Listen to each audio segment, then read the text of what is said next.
everybody, what's good? It's Khalil Amani, and this is Khalil Amani's World 100. I'm talking about life shit. Yes, I am. We're talking about a second childhood. That's right. A second childhood. I've been accused of going through a second childhood. And you know what? They might be on to something. That's right. Let's talk about second childhood. Because you know there's a lot of motherfuckers in the grave at 20 and 30 years old that never will get a chance to experience something like a second childhood. For it is a blessing to experience a second childhood. That means that you had to have lived upwards of 55, 60 years old and up. You can't be no 30-year-old talking about second childhood. Oh no, you still's a baby. You can't be no 40-something-year-old talking about second childhood. Oh no, you still got some living and some growing to do. But when you get in your 50s and 60s, you can talk about a second childhood. Now, traditionally, second childhood was negative. That's right. Very negative. When you said that someone was going through a second childhood, it meant that they were getting senile, going through dementia, losing their mind, don't know where the fuck they at. Need some help from younger folks to move around, walk them to the store and hold their hand and push them in a wheelchair. That's what second childhood traditionally means. Oh. But Khalil Amani, I'm here to tell you that there's another side of the coin. That you shouldn't run from second childhood being called or someone claiming you having a second childhood, especially if you know that your mind is sharp, your mind is keen, your eyes are not dim, you know where the fuck you at, you are physically strong like me, able to do 50 and 60 straight push-ups, an avid reader of books, a YouTuber, a writer. That's right. Don't run away from the phrase second childhood. Let me show you what I'm talking about. You see, people just use phrases any old way. They don't understand what the fuck they talking about. They hear something, they like Polly want a cracker. Polly want a cracker, bark! Polly want a cracker, bark! They just regurgitate shit they've heard. But check this out. The positive aspects of a second childhood often include renewed childlike wonder, increased freedom from adult responsibilities, opportunities for learning and play, and a deeper appreciation for simple joys. This positive interpretation contrasts with the decline into a dependent state, framing it instead as a period of joy, spiritual growth, and self-discovery by embracing childlike qualities like curiosity and openness. See? I had to show you because I am not gonna let a bitch nigga tell me, you're a childlike. You going through your second childhood. Yes, I am. But I'm on some other shit. I'm on the positive aspects of it. I said I'm on the positive aspects. And when we look at the positive aspects, freedom and joy, my goodness. A second childhood is a time to enjoy freedom from the intense demands of career and family, allowing for pure enjoyment. That's what I'm dealing right now. I am going through my second childhood. It is a time to enjoy freedom. The children are gone. The grandchildren are doing their thing. They're not living here. I'm enjoying freedom from the intense demands of a career. I'm retired. and family, allowing for pure enjoyment and happiness. That's right. How about this next one? Childlike wonder. It's an opportunity to rediscover the world with the same sense of awe, curiosity, and wonder as a child, but with the added wisdom of years. My God! A second childhood seems to be a beautiful thing when your mind is right, as my mind is right. Rediscovering hobbies and passions. With more free time, individuals can pursue hobbies, travel, and activities they never had time for during their adult lives. Well, I've always found the time, but still. I get my writing hobby on now, my YouTube hobby on. I'm traveling, I'm going to Vegas in a few days because I got time. How about the next one? Spiritual growth. This phase can offer opportunities for spiritual growth and a chance to lay down burdens, leading to greater peace and contentment. Wow. How about the next one? Self-discovery. It can be a period of self-renewal and a fresh start, allowing for personal exploration and the development of positive qualities. Wow. And the last one, focus on the present. Like children, individuals can learn to appreciate the beauty of small, simple moments and live more fully in the present. See? You thought that a second childhood was only the negative. And we see it's distinct from the negative view, because the negative view, it says it's crucial to distinguish this positive second childhood from the more negative interpretation, where it implies a decline into physical dependency and frailty. While some aspects of aging can present challenges, the positive view focuses on the childlike qualities of wonder, playfulness, and curiosity rather than immaturity and helplessness. And while we are here talking about a second childhood, here's another article from the National Library of Medicine. A return to infancy, old age, and the second childhood in history. Let's read a little bit of it, shall we? Yeah, just a little bit. Throughout Western history, scholars and writers have characterized old age as a period of a second childhood or childish behavior. The second childhood stereotype has endured and finds expression in numerous works of literature, in a variety of historical contexts, including ancient through contemporary times.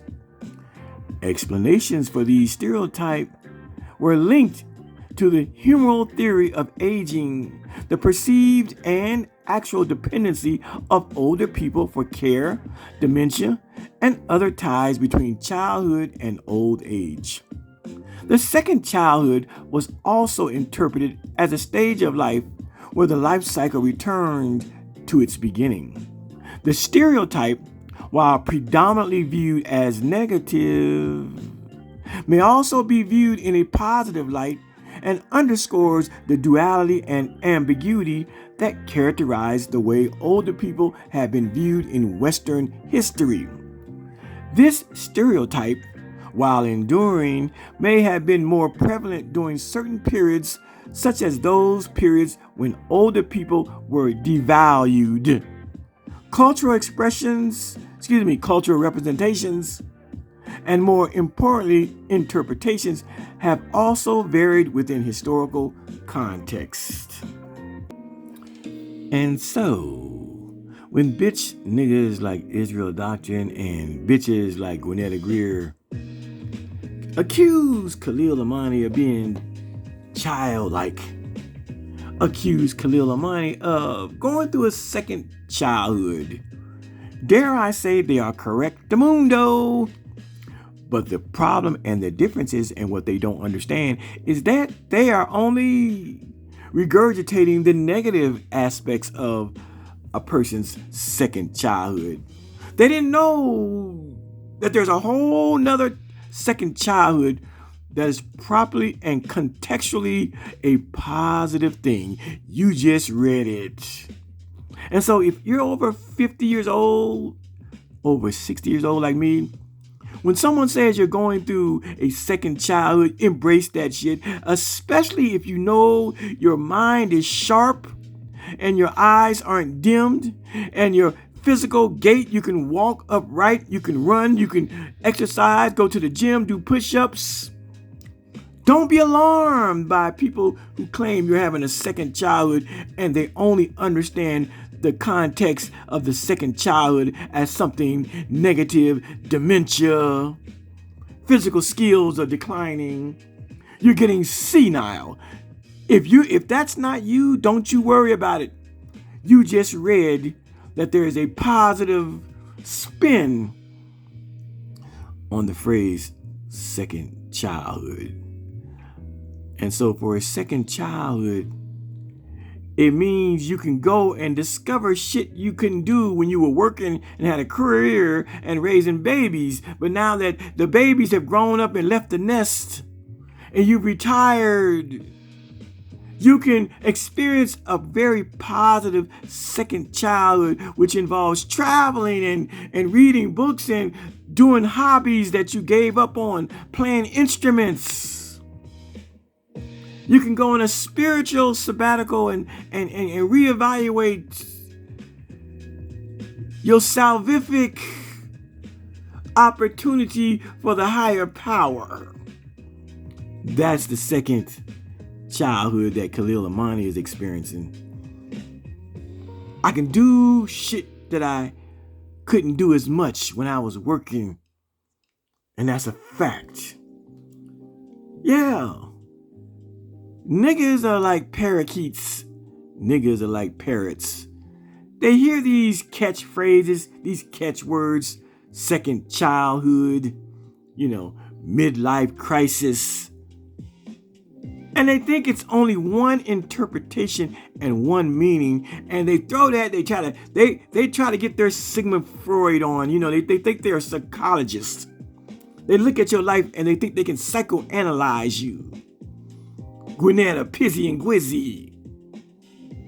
That old man, he should be, and his old ass age, he should be doing this. He should be in a rocking chair. He should be going to church. He should be watching TV. He should be sitting on the front porch with a rocking chair sipping lemonade. Young people like to do that shit.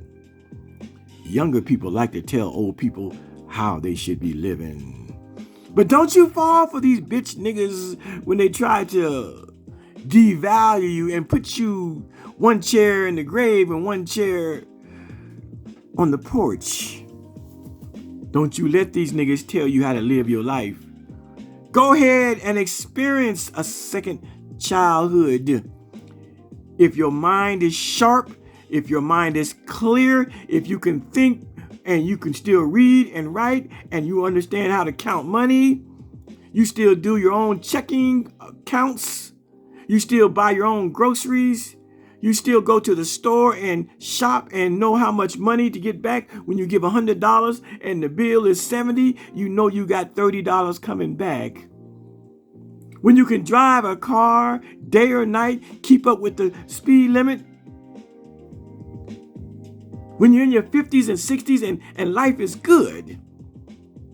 And then you have some of these young people want to call you old and claim that you're going through dementia and you're getting senile, even though the word dementia and the word senile, those are medical terms that can only be spoken of or considered or diagnosed by a licensed doctor. Only a doctor with a medical degree can determine the severity, can determine if someone's senile or going through dementia. But these bitch niggas on YouTube, they see a 65-year-old man like Khalil Amani that's still on fleek. He's still styling and profiling. He's still flossing and flexing.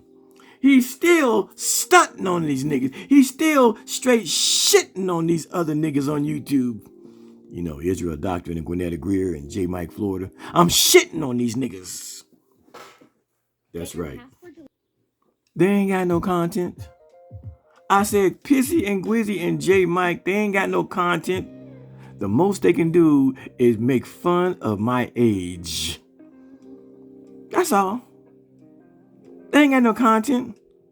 You know, when a woman makes her period, her menstrual cycle, her menses, her monthly, when she makes being on the rag content, you know that bitch ain't got no goddamn content.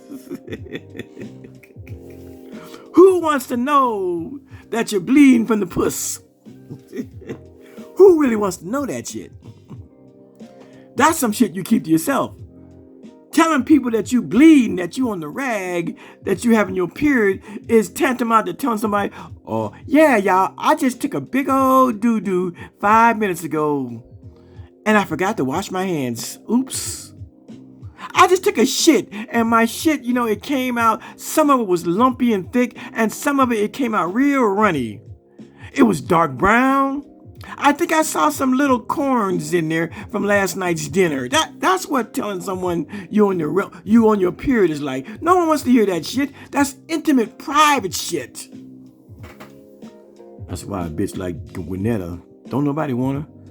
J. Mike ain't trying to get that pussy. Israel Doctrine ain't trying to get that pussy. She has these phantom boyfriends. Oh, my man want me to get off YouTube. Yeah, you ain't got no man. Wait a minute, I thought you were a lesbian. You ain't got nobody. Stop it. We on the road, I'm gonna go see my hand. Bitch, you stop it. You ain't doing nothing. But I wanted to go beyond this right here. I want to give, a few minutes to talking about, because Israel Doctrine likes to say that, I'm going through a midlife crisis, or he likes to say I'm going through a second childhood. But as see, this is how Khalil Amani gives it up. When motherfuckers accuse me of something, I go do a little research. Who knew? Who would have thunk? Who knew that second childhood? I said, who knew that there are positive aspects of a second childhood, which often include renewed childlike wonder, increased freedom from adult responsibilities, opportunities for learning and play, and a deeper appreciation for simple joys. Wow. This positive interpretation contrasts with a decline into a dependent state, framing it instead as a period of joy, spiritual growth, and self-discovery by embracing childlike qualities like curiosity and openness. Again, you got people like Israel Doctrine and Gwinnett Greer that like to call me old man and think they know what a 65-year-old man should be doing, and that a 65-year-old man has no business on YouTube, and that I shouldn't be happy and joyful. I shouldn't engage in beef and name calling. I shouldn't be able to be free like a child, because they come from the dominant culture, the dominant American society, which says that a second childhood has to do with someone getting senile and getting dementia. They falling apart mentally and physically. But that's what you get when niggas and bitches don't read extensively up on a subject or a phrase. So I say to all you folks who are in late 50s and 60s and 70s who hearing the sound of my voice, if you know your mind is keen, if you know you have acumen and acuity, that means keenness of insight. That's right. I said, if you have acuity and acumen, sharpness, intelligence, keenness of insight, clear vision, clear head. Don't be put off when motherfuckers try to say you are going through a second childhood. Just know that there is a positive outlook and a positive definition of second childhood. That's what I'm saying. Now let's move on. I want to talk to y'all about something. Since we're talking about childhoods and shit. You see this picture right here? You're looking at Khalil Amani on a bike, a Schwinn at that. It says Schwinn down there by my leg, by my foot. I bought this bike in 2013. I bought it for two reasons. The first reason is I needed transportation. I had just moved back from Miami. I drove my big body S-Class S300 Mercedes-Benz all the way from Miami back to Denver. It made it. But when I got to Denver, my big body, I think it was a 1996, my big body Mercedes, it broke down. It needed a new transmission. They told me I was going to be about $10,000.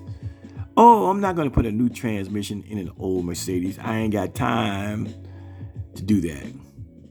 You know what I did? I went down to Walmart. Matter of fact, you see that little silver car to the right there, the tail end? That's my wife's car.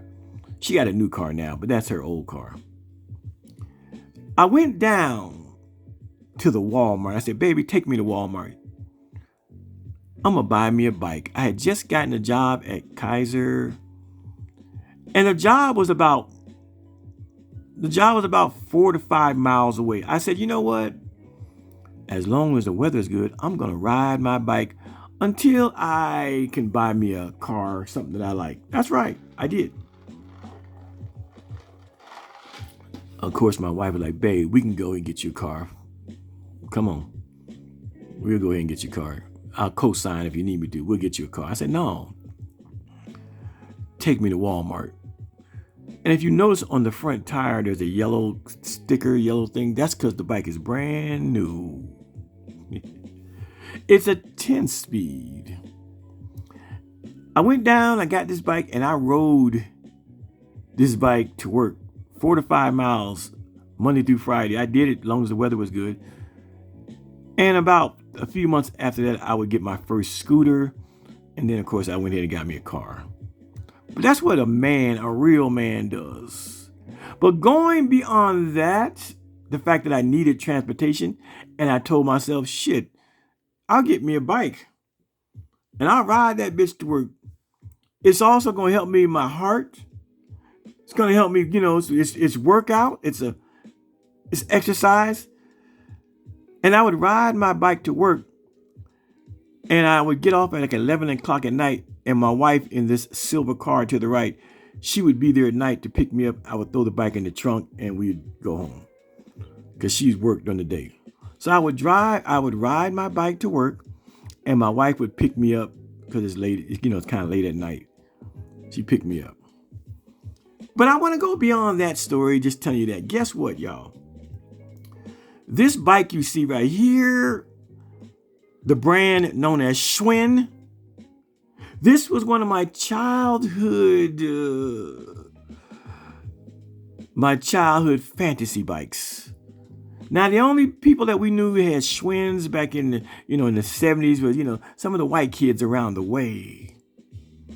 Oh, we had some cool ass bikes because we would make bikes from scratches. My older brother, that motherfucker was a genius at making bikes. He would build the bike. He knew how to do that shit. And I had a really badass bike. And the white boys around the corner, they admired our homemade built bikes because they were bad. We spray painted them. We put pinstripes on them. We had 8-track recorder on the back playing music. Oh, it was dope. But the Schwinn bike, it was the coup de grace. It was the creme de la creme. It was the top of the mountaintop of bikes back in the day.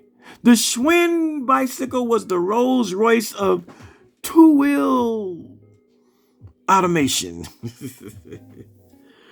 At least for me down in Miami, it was. We would see a Schwinn bike. It was made out of real steel. It was heavy. And we knew it cost money, but not that we were poor, because my dad was military and then he worked for the United States Customs. We were middle class. But we weren't that kind of middle class where mom and daddy would pay $150 for a Schwinn bicycle or whatever they were going for back then. Even $100. I said, even $100 for a bicycle, a Schwinn bike in 1972, 73, $100 bike, you might as well be paying $1,000 for a bicycle. And black parents just weren't paying $1,000 or in that era, $100 for a brand new Schwinn. Now, I remember when I was like 6 or 7, living in Oxnard, California. That's right, that bitch nigga Israel Doctor said I never lived in California, and I should put California on my bucket list of places to visit. I lived in California before Israel Doctrine, and I lived in California long after Israel Doctrine came and went. Israel Doctrine came and got his ass beat up by his big brother and sent back to Arkansas. Anyway, not getting off the subject. The Schwinn. That was the gold standard of bicycles back in the 70s. Oh, I know what I was going to say. When I was living in Oxnard, California, at 6 or 7 years old, for my birthday, my parents, they actually bought me my first and only bicycle. It kind of looked like this, but it was black. But it had thin wheels, not these thick wheels. It was called an English Racer. It was a 3-speed English Racer. It didn't have all that fancy gears on the back tire. It had 3 speeds, first, second, and third.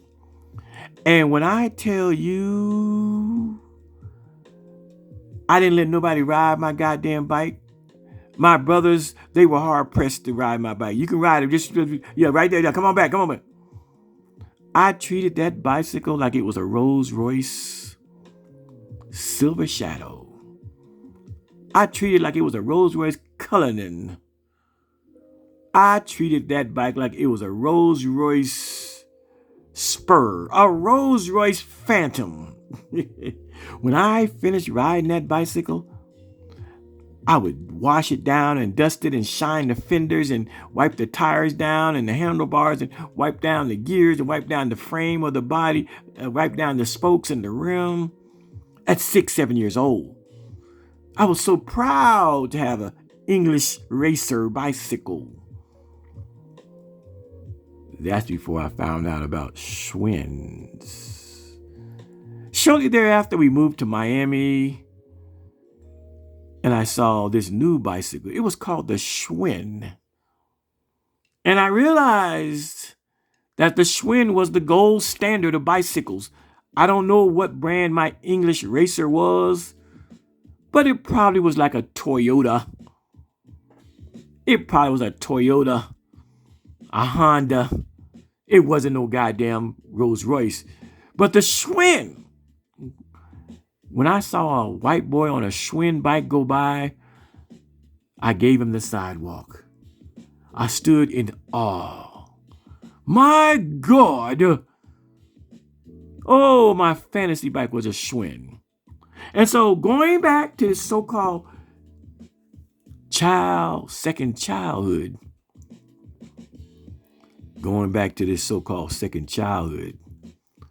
when the necessity came that I needed transportation, I always wanted me a Schwinn bicycle. And in 2013, at the old age of 53 years old, I got my first Schwinn bike, reliving a childhood dream and a childhood fantasy. I shit you not. My wife didn't really understand the hype and the hoopla. But I damn near wanted a bike more than I wanted a scooter or a car. And so I paid, I don't know, this bike was going for Walmart, maybe 180, maybe $200. I don't remember. But y'all don't even understand the elation. You know what they call bucket lists? This was a bucket list item. Owning a Schwinn, a Rolls Royce of bicycles. Now I'm sure today they got some high fancy bicycles that make the Schwinn look like a goddamn Volkswagen. I know they do. They got bicycles that cost thousands of dollars. I get it. But I came in the era of the 70s when the Schwinn was the most popular bike and the Schwinn was the gold standard of bicycles. Oh, they had the Schwinns, the Stingray Schwinns with the sissy bar and the banana seat. Oh my goodness. I said they had the Schwinn bicycle with the sissy bar, a banana seat. You can ride 2 people on it. The Stingray, they called it. God damn. Let me see if I can find a picture of that bike. Here's one. It doesn't have a sissy bar, but what a beautiful bike. This is the Schwinn. I think this is a 5-speed. Yeah, it's the Schwinn 5-speed. It's called a P picker. I'm gonna show you the Stingray in just a minute. But this is the Schwinn. Look at that big fat. The back tire is bigger than the front tire. It's got chrome motherfucking things around the tire. Woo, look at that banana seat. You got a banana seat. It's got a gear shift. This was the creme de la creme of bicycles in the 70s. Let me show you one with the sissy bar. There it is. That's the Schwinn. It's not a good picture. Can't see this. Let me lower it down. No, that's too low. Anyway, that's the Schwinn. This thing right here, that's called a sissy bar. No, a sissy bar. This seat, they call that a banana seat. That was the gold standard of bicycles in the 70s. A Schwinn 5-speed with a sissy bar and a banana seat. Oh yeah. And so, at 53 years old, I said at 53 years old, I crossed this off of my bucket list. Owning a Schwinn bicycle, some bucket list shit, some second childhood shit, something that I longed and dreamt about for years and years and years, even into my adults.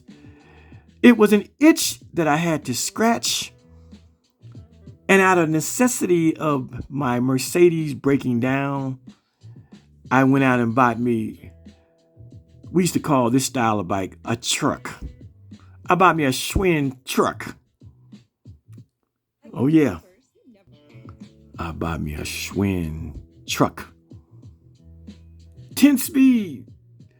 Got the thing on the back, got the little carrying case on the front to put my stuff in. Oh, I was having a second childhood moment, I tell ya. A positive, beautiful second childhood moment when I bought my first Schwinn bicycle at the age of 53. I said I crossed it off my bucket list, owning the bicycle of choice, owning the bicycle that all the white kids had around the way.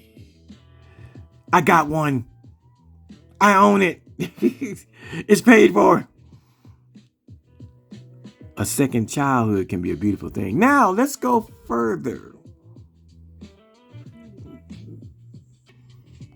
I tell you, don't let nobody make fun of your age, and don't let nobody make you think that because you're late 50s into your 60s and even your 70s, make you think that you're senile or going through dementia when you know your brain, your mind is as sharp as a tack. At 65, my brain is sharp. I watch Jeopardy sometimes in the evening, and I be kicking Jeopardy's ass. I be on it like shit. I'd be in first place right now.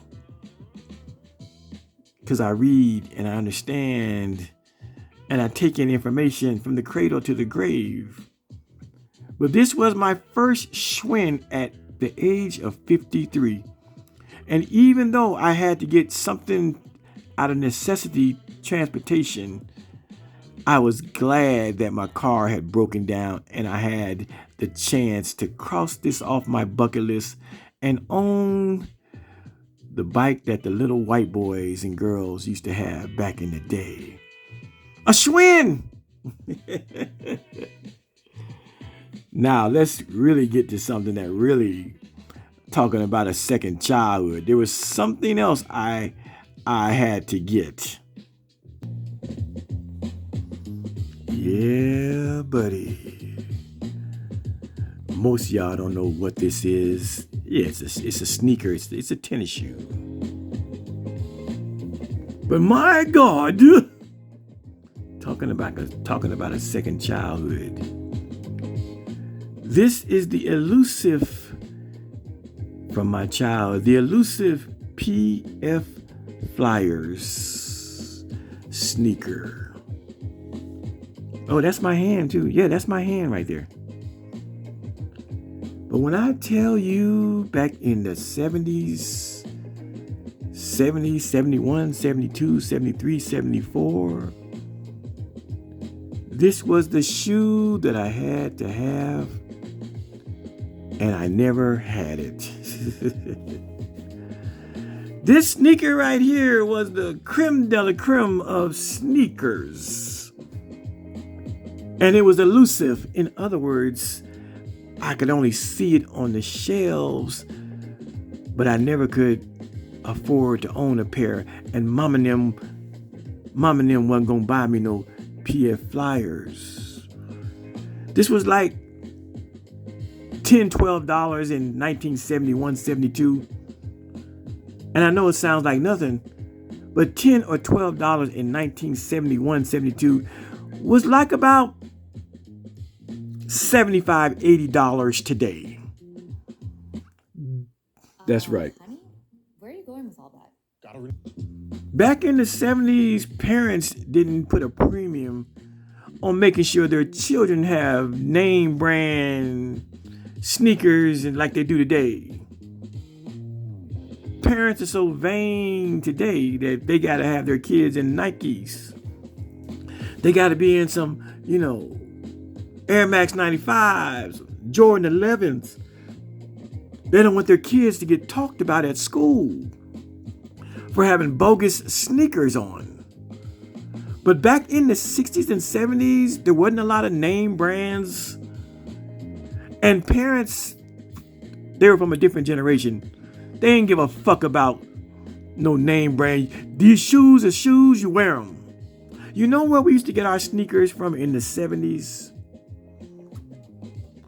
From the grocery store. There wasn't no Foot Lockers and shit like that in the 70s in Miami.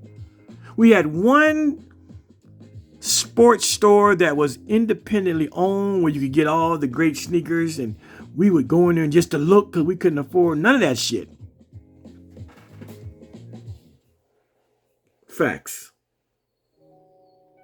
But this was the sneaker that I used to look at when I was like 10, 11, 12 and dream about having.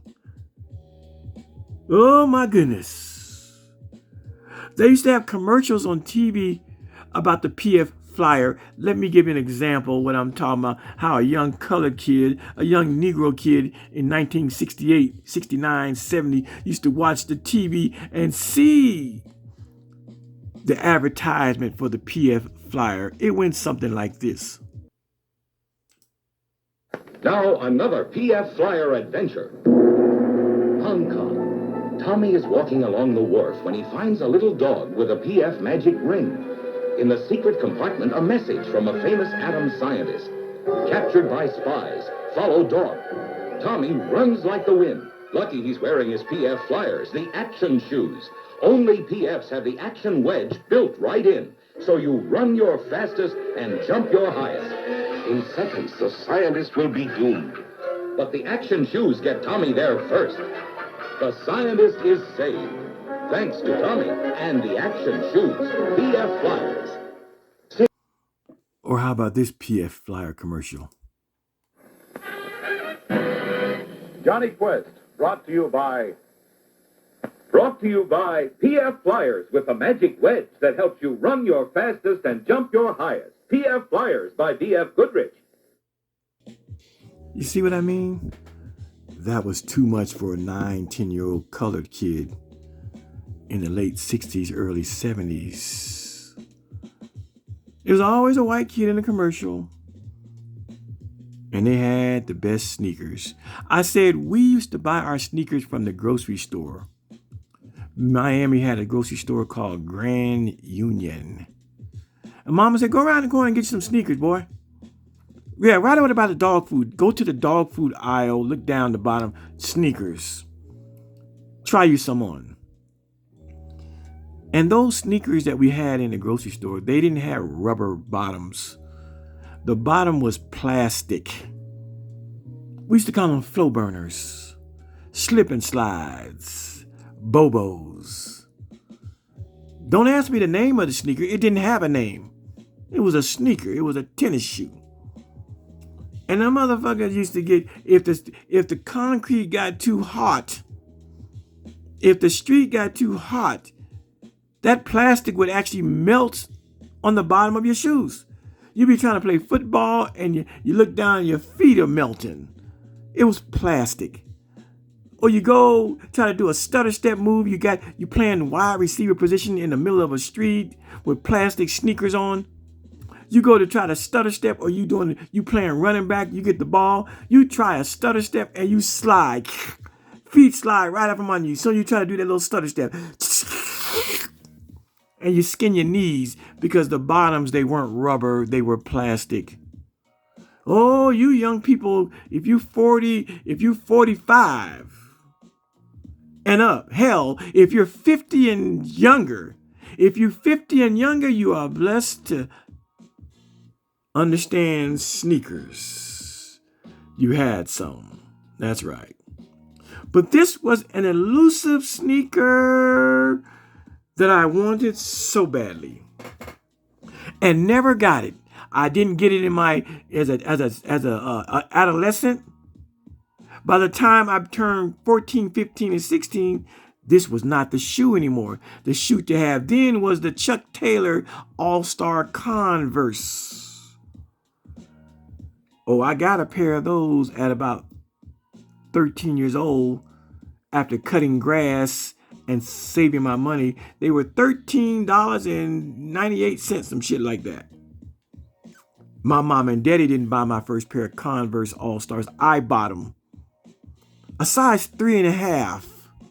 Black. Ooh, the motherfucker were pretty. But I don't want to go ahead of myself. We're talking about my first love. We're talking about second childhood shit. So let me tell you about this sneaker. Oh, I own these sneakers. But let me tell you how I came to own them. The year was 2010. Oh, I know exactly what year it was. The month was approximately August of 2010. I was walking in the Aurora Mall here in Denver, Colorado, with my oldest daughter, walking through the mall, just window shopping and shopping, just shopping. And you know how malls are set up. You got the glass window, you get mannequins in the window and mannequins with clothes on and, shoes in the window, whatever. And we walked by a Journeys. Yeah, y'all know Journeys. Journeys are in most cities. It's not like Foot Locker. Journeys is a shoe store that kind of sells off-brand shoes. They sell a few Nikes. They sell a few New Balance. They sell a few Pumas and shit like that. But just a little bit. And they also sell Doc Martens and shit like that. They sell boots and shit. It's like a little Journey. Y'all know Journeys, the boutique.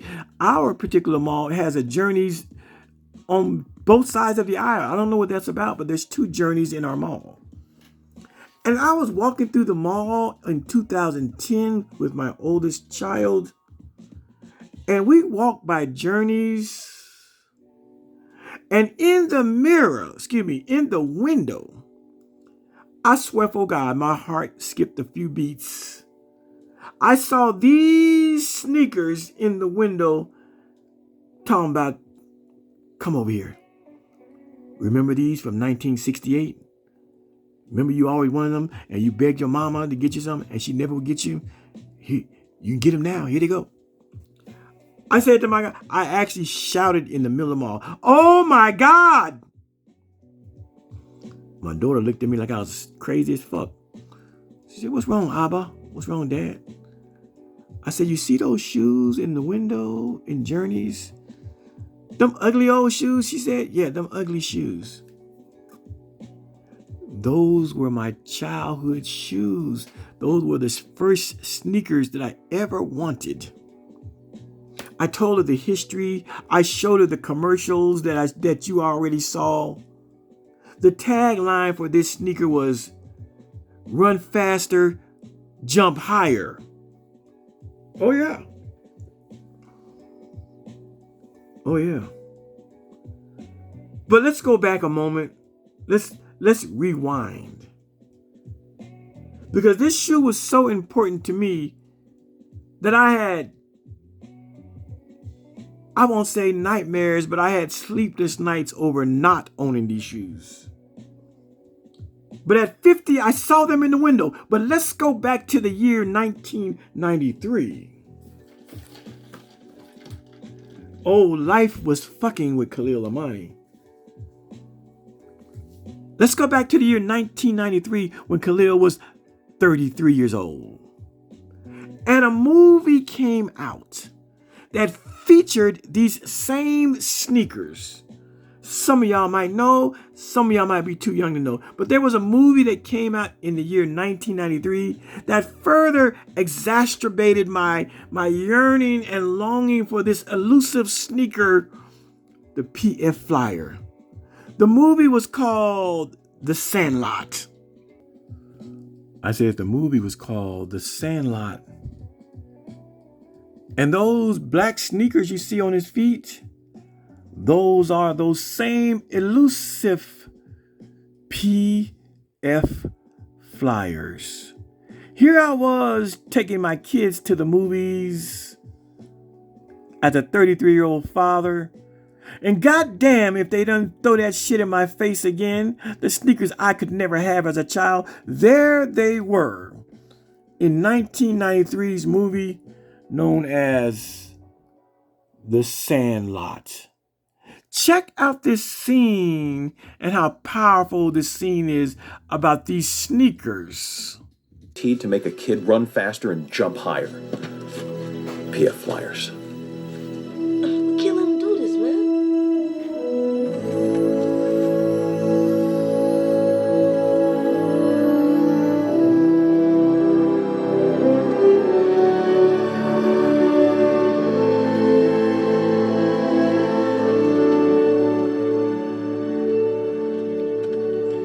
Benny, wait. It's okay. It was my fault. You don't have to do this. Yeah, come on, Benny, man. You don't have to do it. Forget about it. It's like committing suicide, Benny. Don't do it. Yeah, don't do it, Benny. Yeah, don't do it. It's suicide. Yeah, I do, Smalls.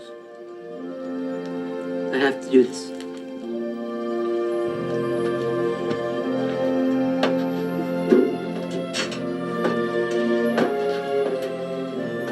Heroes get remembered, but legends never die. Follow your heart, kid, and you'll never go wrong.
all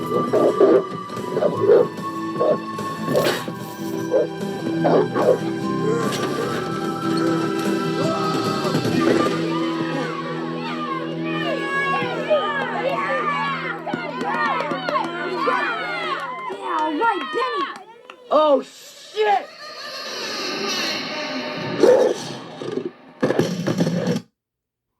Y'all see what I mean? Talk about rubbing egg in my face.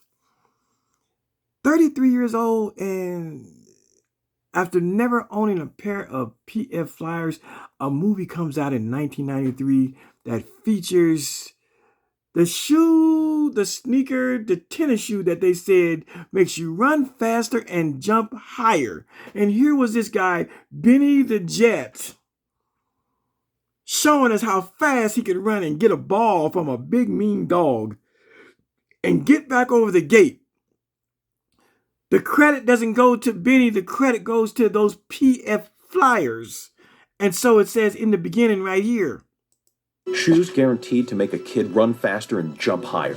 That was the tagline. Make a kid run faster and jump higher. How could I go wrong by owning a pair of shoes that had a tagline like this? Shoes guaranteed to make a kid run faster and jump higher. Talk about a second childhood. What? 1993, it just poured salt in my wound watching that beautiful movie, one of my favorite movies. It was called The Sandlot. I was more into that movie than my kids were because they didn't understand the significance of that sneaker that was always elusive. It was always too expensive for a little Lloyd back in the 60s and 70s. And in 1993, as far as I could tell, in 1993, they weren't making PF Flyers anymore. It was just for the movie. But there I was, fast forward to 2010. I'm in the mall with my daughter, and we walked past the Journeys store window, and this sneaker was in the fucking window. I had flashbacks. I had heart palpitations. I got fainting. I started sweating, and it was crazy. The emotional roller coaster of seeing this shoe at 50 years old in the goddamn window of a Journeys damn near gave me a heart attack. I said it damn near gave me a heart attack. I said, oh my God. I grabbed my daughter's hand. Come on. She started looking at me like, what the fuck? It's just an ugly ass shoe.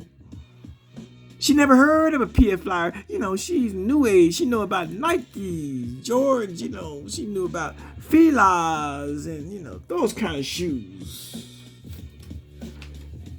She knew about Pumas and Adidas and Reebok and, Vans and K-Swiss. Converse All-Stars. She never heard of a PF Flyer. And I went in, and I don't give a fuck if this shoe was $300. I am going to buy it. But lo and behold, the shoe was only $50. I wish I would have been thinking a little bit more because I would have bought like 3 pair of them. I would have bought 3 pair. One in black, one in white, and another pair, whatever. One pair I would have never worn. They would have stayed in the box for eternity. I would have passed them on to my grandchildren if I was thinking. But the craftsmanship, beautiful. And when I tell you this is a heavy ass shoe, I don't know how this shoe could make you run faster and jump higher because these shoes are about easily 2.5 pounds. But it's rubber. It's real rubber. And I went in the store that day and I bought me a pair. I said, this was a real rubber sole sneaker in the 60s and 70s that I never could have. All of my sneakers until I turned about 13 or 14 years old, they were plastic bottom.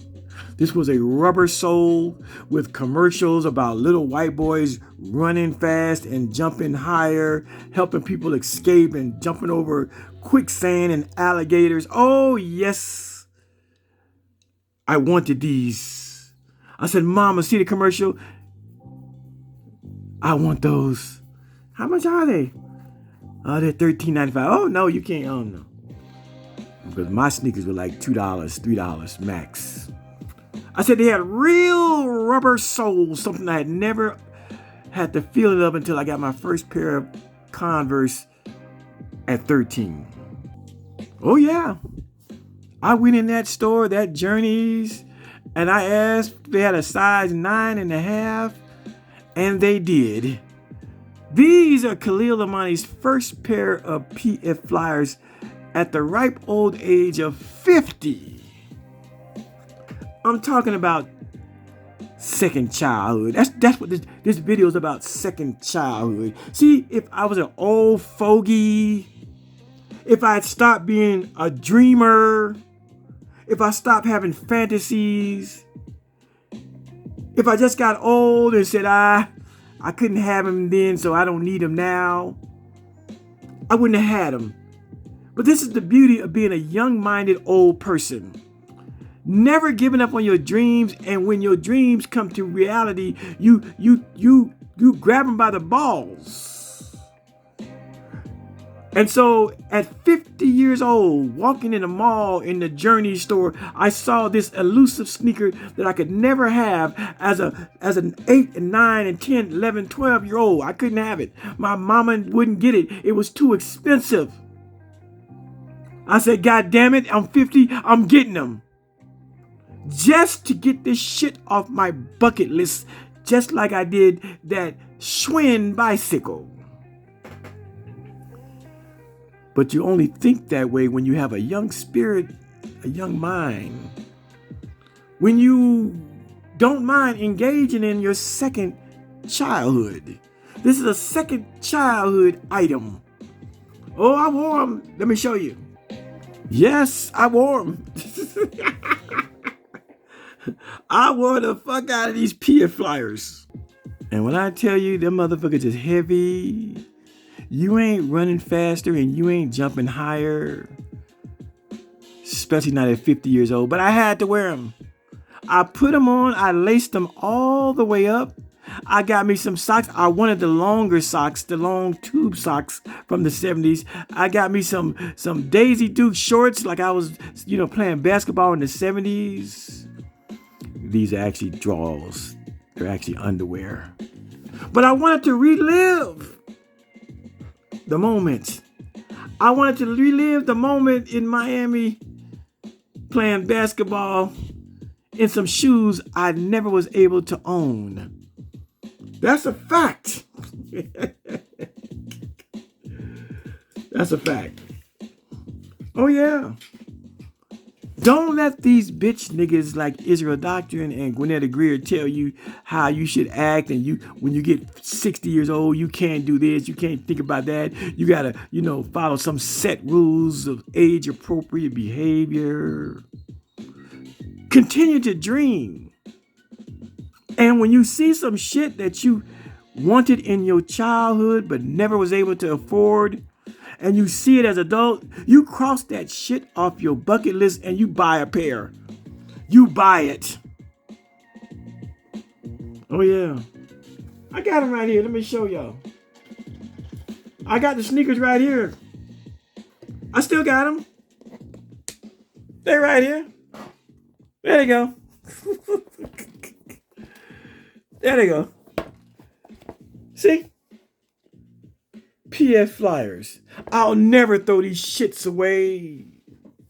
I said I'll never throw these shits away. They ugly as fuck. But they represent a golden era in sneakers.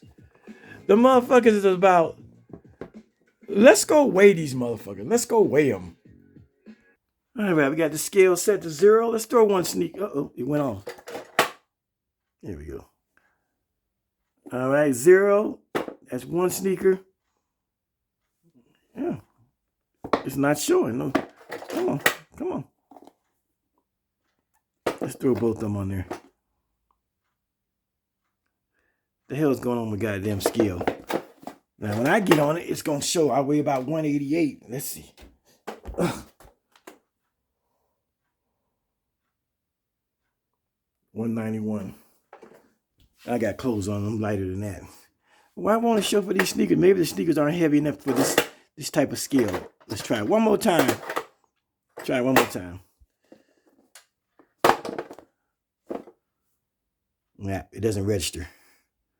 It doesn't register. But yeah, I'll never get rid of these sneakers. When I die, these sneakers will be in my closet because they represent a time of my life when I couldn't afford something. These are a bucket list item, and these are a second childhood item. Oh yeah. Crazy. And believe it or not, I was looking up sneakers,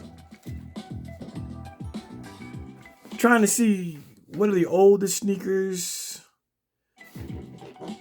you know, the first real sneakers. Did you know that sneaker known as Etonic? You've seen it, Etonic, E-T-O-N-I-C.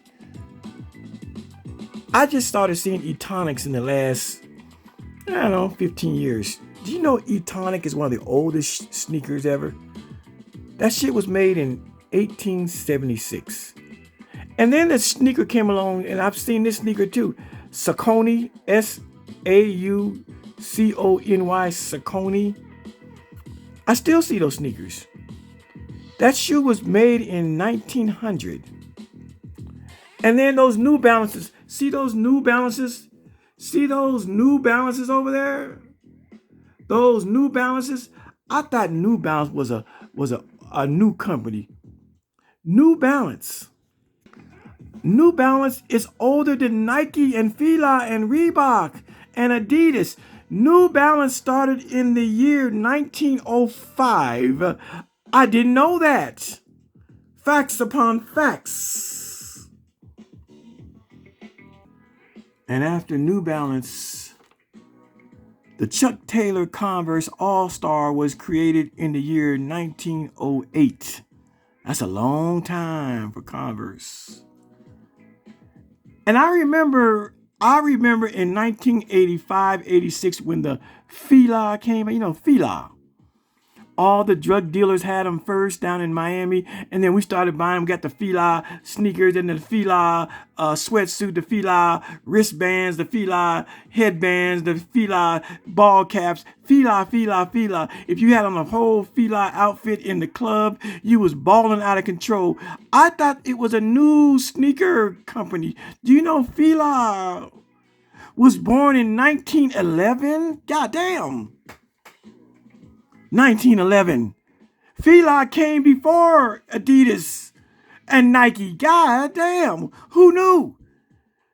We thought that Fila came out in the mid 80s, first worn by, like I said, ballers and drug dealers and, niggas with money. Fila was created in 1911. And then in 1913, the Wilson sneaker came out. Wilson, they make a lot of tennis balls and tennis products. But Wilson had a shoe. And in 1916, the kids were born. That's right, kids. And in 1924, the Puma was invented. The Puma was a track shoe. The Puma. That's right.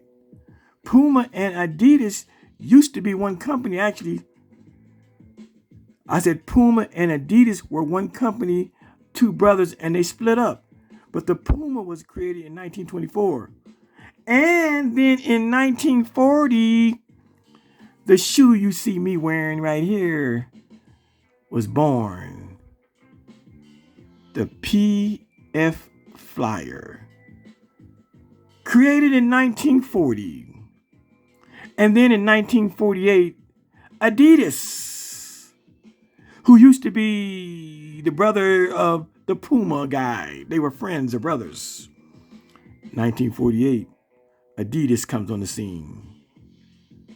And then in 1949, the Pro Kid. The Pro Kid.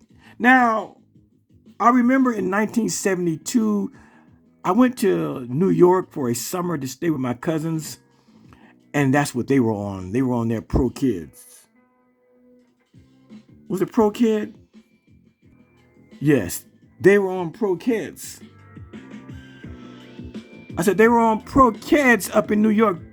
I had Converse. They were looking at me like, nigga, we don't rock Converse. We rock Pro Kids. And then I remember in 1985, 86, when Reebok got real famous, I actually owned a pair of yellow Reeboks. I thought Reebok was a new company, just like I thought Fila was a new company. Fila had been around since 1911. But I did my research. You know, when Reebok was born, it wasn't 1985, 86. I said, Reebok been around since 1958. Can you dig that? And then in 1964, Nike was invented. Nike. In 1966, K-Swiss and Vans, you know, the skater shoe, all the young skaters and, you know, B-boys, they wear the Vans. They've been around since 1966. And in 1972, Pony, you know, Pony was a sneaker you could buy, but you saw Pony was a sneaker you saw a lot of boxers had. The boxing shoes, the boxing boots, they were by Pony. But you could buy Pony sneakers also. Of course, there's some other sneakers that we didn't talk about, you know, Sean Johns and fucking the other sneakers that came and went. There's 100 sneakers that came, but those were the big brands. But isn't that weird and fascinating to know that a sneaker like Fila that was popularized in 1986 was created in 1911? Isn't that weird to find out that a sneaker like Fila that bust through the seams of a black culture in 1985, 86, that shit was created Fila in 1911. Goddamn. And so as I close, people, the point of this video is don't give up on your dreams.